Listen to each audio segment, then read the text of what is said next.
Hey guys, and welcome into a brand new video. And in this video we're going to be discussing the changes made to the PSP Just Monika mod, or port, or whatever you'd like to call it, for version 1.1. But before we get into the video, I'd really like to say that if you haven't subscribed yet, can you please go down there, hit that subscribe button and the notification bell to be notified of whenever I upload more content just like this. But without further ado, let's go ahead and get right into it.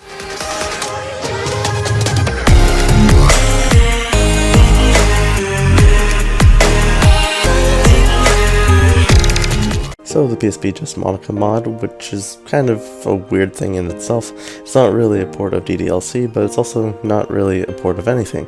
So what I decided was I was going to port at least parts, if not the entire thing, of the Doki Doki Literature Club Monika After Story mod, which is basically a mod that gives basically more of an after story to the actual game, where you can just be with Monika. But given this, what I've actually went ahead and did was I actually tried a bunch of different little things here to sort of expand and add on to the mod. The first thing I really wanted to do was like a day cycle sort of thing, which you're going to see on the screen. It's a sped up version of it, but basically it's a daylight cycle that uses 3 textures that I've personally edited and looks really good, and does that in a cycle. But the one thing that I kind of realized with this is that it's not really ideal, and it doesn't really look that great. The next thing that I went ahead and did was to make time and stuff like that more accurate to the real world.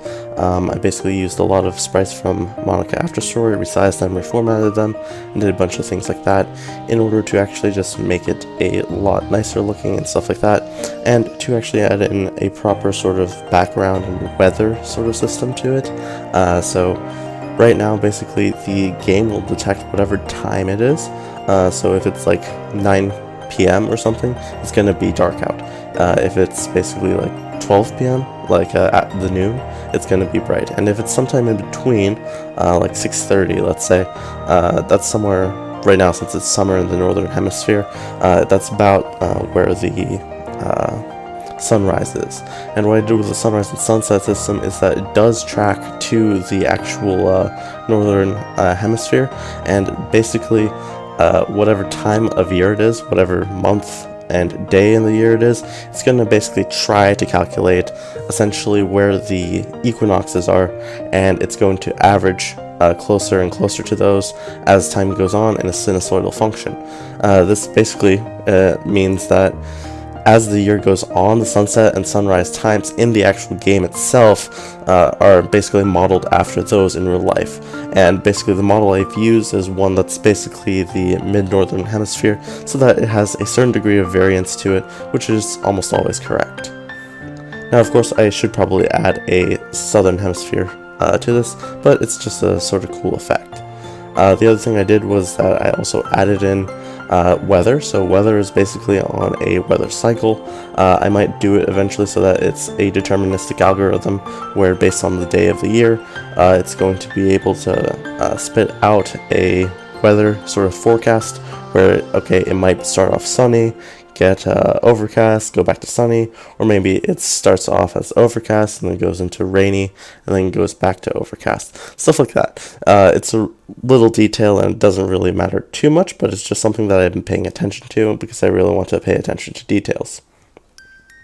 The next thing I went ahead and did was replicated Monika After Story's sort of layered system, where basically you can have a lot of customization of characters and stuff like that through the entire customization system. And what I'm going to show off now is basically a very brief demo of it. Now, there's there's basically a body model, a clothing model on top of that, a face model alongside hair and accessories. I don't have all the accessories, I don't have all of the clothing. Some of the non-standard types of clothing, like dresses, I don't have like fully set up because some of them can be missing sprites and stuff like that. But right now, as you'll see, let's load actually into the game here, and basically you'll also notice that I've changed this little thing down here. This is actually the text box art from Fruits of the Literature Club, but it's been heavily modified. Well, not too heavily modified, but recolored in order to look different. You'll also notice that basically she's right here, and in the background today is an overcast day, and basically the weather cycle works out in such a way that it's a cycle of 6 days. There's going to be at least one rainy day and one overcast day. The other thing to notice is that basically there's every single feature here that you see is actually a layer that can be changed. And if I go ahead and go to this file, which is customize.json, I did not mean to hit that, customize.json, you have 4 choosable fields here.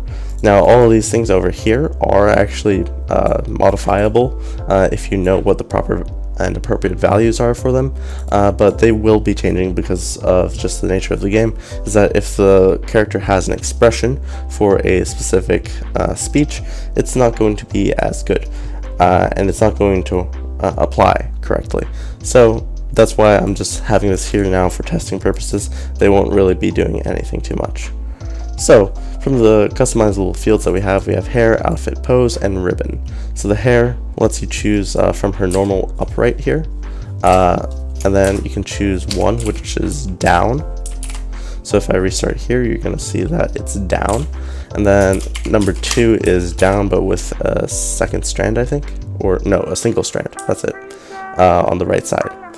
And when you're having it as down or down as a strand, you don't have ribbon applied due to the fact that it just doesn't look right at all. And I'm pretty sure you can't have it. So we're resetting it back to normal. There's a bunch of different outfits. I'll try something here like, let's say, black dress. And if I do that, give it a second, and she's now wearing a black dress. I can change this to any of these other values. So let's try Santa, which is the Christmas themed thing. So this is the Christmas themed one and stuff like that. You can go ahead and customize it to your liking. Next thing is that the pose. The pose is cross, down, point, rest, steepling, or lean. These are all different arm and body positions. So let's do leaning, because leaning is the one that actually makes most of this stuff difficult because we need different sprites for all of them. So yeah, you can see that she's leaning.